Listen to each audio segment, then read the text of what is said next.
a video, a call to gather. Truckers, but also regular citizens, mothers and fathers, the workers, people who were hungry and angry, to whom nobody was listening. The woman made a sweeping gesture, triumphant. The Gilets jaunes were gathered not only here, but outside of Paris as well. Partout, partout. Vous voyez, madame, she cried. She spoke even faster, and Minnow listened carefully, but understood only the disdain, anger, sorrow. The woman interrupted herself when the man beside her started to shout a rhythmic phrase. She picked up the chant with swift efficiency, and all at once everyone was shouting it, creating the effect that had drawn Minnow in the first place, that of total concentrated synchronicity. Macron, démission! Macron, démission! Glancing around, Minnow gave up estimating how many were present. Even as the crowd shuffled forward, it joined itself to yet another mass of bodies creeping along the avenue ahead, and the confluence forced all movement to a standstill. Even ground to a halt, the crowd was like a great machine, coordinating all its parts. People shouted and chanted and greeted each other. La Marseillaise started playing, coming from an unknown direction.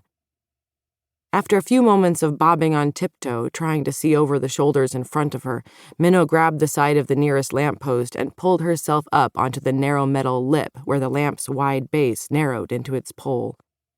Wedging her sneakers into the metal furrows, she clutched the pole tightly to keep from slipping and stared out over the crowd. She realized for the first time that she had emerged onto the Champs-Élysées, the long avenue leading up to the Arc de Triomphe. Turning to look in all directions, she made out the metal and glass bulge of the Grand Palais in the distance, and farther still, rising up on the opposite bank, the delicate lace of the Eiffel Tower. The large marionettes were approaching down the aisle of the avenue, and people moved aside to make room. Lady Liberty beckoned with her long arms, torn bedsheet streamers floating from her wrists. The wind buffeted her, forcing the puppeteer to move side to side, laughing as he tried to keep her upright.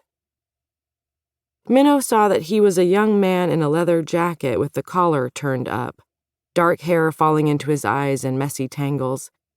He was almost directly beneath her now, his face upturned.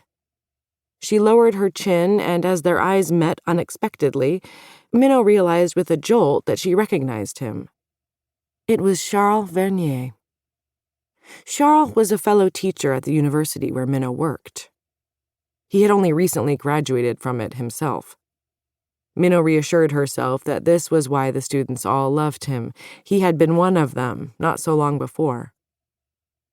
It irked her how much they adored him, students who were impassive and unimpressed in her own classes, who intimidated her a little bit with their European sophistication.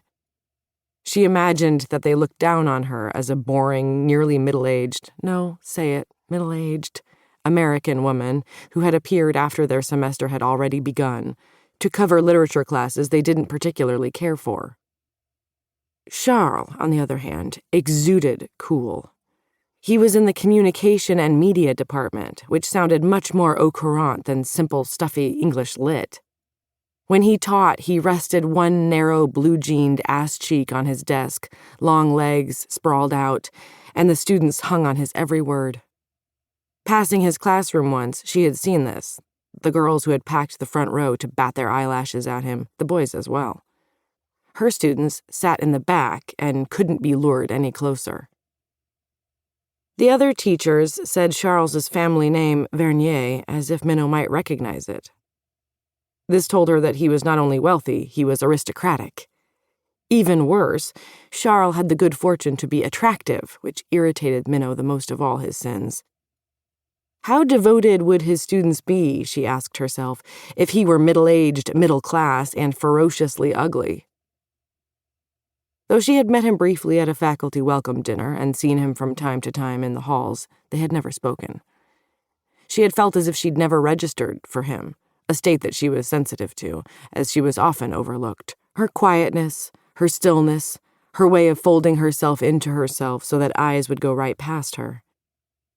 These things were her fault, she knew, and it had only become worse since the incident at her previous job, after which she had been fired. This was how she thought of it, the incident.